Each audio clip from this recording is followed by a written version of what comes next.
धर्म एव हतहंती धर्मो रक्षति रक्षतः। धर्म तत्व तत्वेषु जनकल्याणम उत्तमम। नमस्कार, मी बालकलाकार श्रीश खेडेकर।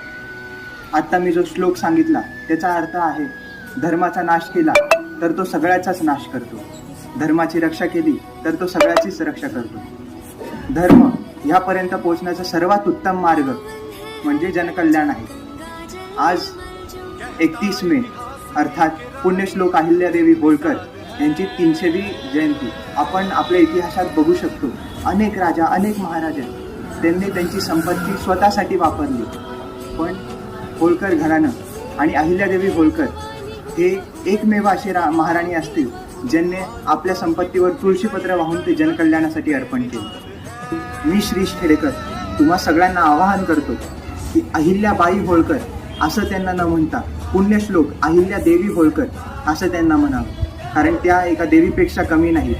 आपण छत्रपती शिवाजी महाराज, संभाजी महाराज यांना देवाचा दर्जा देतो, कारण त्यांनी धर्मरक्षणासाठी तलवार उचलली होती, मुघलांसोबत लढले होते, अनेक शत्रू मारले होते। तसेच अहिल्यादेवी होळकर यांनी धर्मरक्षणासाठी, जनकल्याणासाठी कैक घाट बांधले, कैक रस्ते बांधले, जीर्णोद्धार केला मंदिरांचा।